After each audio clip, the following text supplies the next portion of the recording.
Bienvenue à tous dans cet épisode de La Lettre Pro, le podcast IA, où nous vous apportons chaque jour les dernières actualités professionnelles dans le domaine de la radio et du podcast. Je suis Brulatour, le rédacteur en chef de La Lettre Pro, et aujourd'hui, nous sommes le 29 mai 2026. Préparez-vous à découvrir les titres marquants de la journée. Aujourd'hui, nous parlons d'une collaboration stratégique entre NPR, PRX et NPM pour la monétisation des podcasts publics. Ces trois entités majeures dans le monde des médias se sont unies pour créer une plateforme unique dédiée à la vente de publicité sur les podcasts publics. NPR, PRX et NPM, qui ont déjà une forte présence dans le secteur du podcast aux États-Unis, cherchent à maximiser les revenus publicitaires en proposant un modèle centralisé qui facilite l'accès des annonceurs au contenu audio de qualité. Cette initiative vise à renforcer la viabilité financière des podcasts publics tout en offrant aux annonceurs une opportunité d'atteindre un public engagé et diversifié. Grâce à cette alliance, il sera plus simple pour les annonceurs d'intégrer leurs messages dans des podcasts qui bénéficient déjà d'une large audience. Le World DAB Summit 2026 se tiendra le 19 novembre à Vienne, en Autriche, au Melia Vienna. Cet événement majeur rassemblera des professionnels internationaux de la radio numérique, incluant des acteurs du broadcast, de l'industrie automobile, des fabricants de récepteurs, ainsi que des responsables de la programmation, du marketing et des contenus créatifs. Le sommet a pour but de célébrer la radio numérique et de garantir qu'elle reste au cœur de la diffusion. Il s'inscrit également dans les efforts de World DAB pour soutenir le développement du DAB+ à l'échelle mondiale. En amont du sommet, une assemblée générale réservée aux membres se tiendra le 18 novembre, suivie d'un dîner de gala au K47 Vine. Cette soirée permettra aux participants de se rencontrer dans un cadre informel avec une vue panoramique sur Vienne, favorisant les échanges avant le début des conférences principales. La BBC a récemment annoncé une expansion significative de sa présence numérique en Europe centrale et orientale. Cette stratégie vise à renforcer l'accès au contenu numérique de la BBC dans cette région, en s'appuyant sur les avancées technologiques pour offrir une expérience utilisateur améliorée. La BBC met l'accent sur la création de contenus locaux adaptés aux goûts et préférences du public de ces pays, tout en maintenant la qualité et la diversité qui caractérisent de la marque. Cette initiative s'inscrit dans le cadre d'un effort plus large pour atteindre de nouveaux publics et s'adapter aux habitudes de consommation médiatique en constante évolution.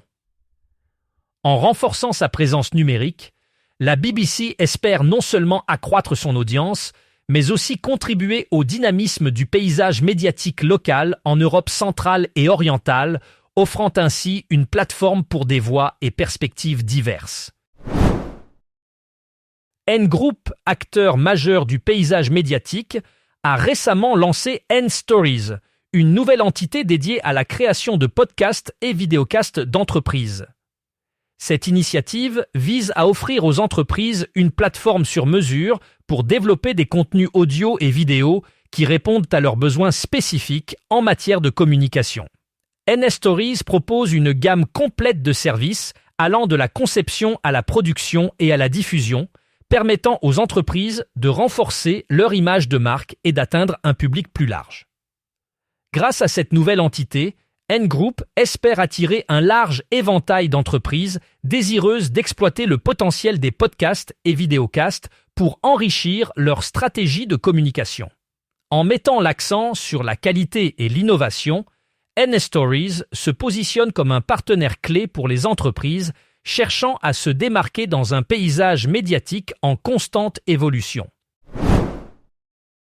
Le 3 juin 2026, l'Assemblée nationale accueillera un colloque dédié à l'avenir des radios associatives, initié par le député Denis Masseglia, rapporteur spécial du budget Médias, Livres et Industries culturelles. Organisé en collaboration avec l'association Les Locales, cet événement réunira des représentants institutionnels, des radios associatives, des parlementaires et d'autres acteurs du secteur pour discuter des enjeux de financement, de pérennité et du rôle démocratique des radios locales. Ce colloque intervient après 2 années de mobilisation pour préserver le fonds de soutien à l'expression radiophonique. Il mettra en lumière l'importance des radios associatives dans le paysage médiatique et leur impact sur la vie démocratique et l'animation des territoires. Le programme inclut des discussions sur l'éducation aux médias, l'action culturelle et l'information de proximité, ainsi que 2 tables rondes sur le rôle et la pérennité des radios locales. En Suisse, un développement majeur se prépare dans le secteur de la radio avec l'annonce d'enchères pour certaines des fréquences FM les plus convoitées du pays. Cette initiative, pilotée par l'Office fédéral de la communication, vise à réorganiser le spectre des fréquences pour optimiser l'utilisation des ressources radio.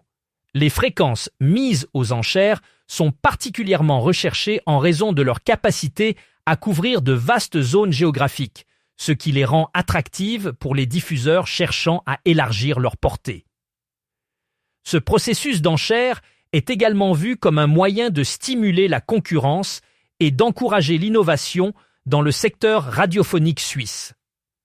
Il offre une opportunité unique aux nouveaux entrants de se faire une place sur le marché, tout en permettant aux acteurs établis de consolider leur position. Les résultats de ces enchères pourraient avoir un impact significatif sur le paysage médiatique suisse, redéfinissant la manière dont les auditeurs accèdent au contenu radiophonique. En Australie, le genre news domine actuellement le marché du podcast. Ce phénomène s'explique par une demande accrue des auditeurs pour des contenus informatifs et d'actualité. Les podcasts de type news répondent à ce besoin en offrant des analyses approfondies et des perspectives variées sur des sujets d'actualité. Cette popularité croissante a poussé de nombreux créateurs de contenu à investir davantage dans ce genre, cherchant à capter l'attention d'un public avide de nouvelles et de discussions éclairées. Les plateformes de podcasting en Australie adaptent également leurs offres pour inclure plus de programmes axés sur l'information, renforçant ainsi l'attrait et l'accessibilité de ce type de contenu. Cette tendance témoigne de l'évolution des habitudes de consommation médiatique, où le besoin d'informations fiables et instantanées prime dans un monde de plus en plus connecté et rapide. L'association Ensemble pour le DAB+, a annoncé un partenariat avec Fnac Darty pour promouvoir les récepteurs radio numériques DAB+. Jusqu'au 31 mai, environ 300 magasins Fnac et Darty mettent en avant les postes compatibles DAB+, avec des réductions pouvant atteindre 20%. Cette initiative s'inscrit dans le cadre du déploiement continu du DAB+ en France, qui couvre actuellement 70% de la population et vise 80% d'ici fin 2026. L'association cherche à augmenter la visibilité des postes DAB+ dans les réseaux de distribution grand public. Les radios membres de l'association relaient à l'antenne l'intérêt des récepteurs DAB+, et des flyers d'information sont disponibles pour les clients.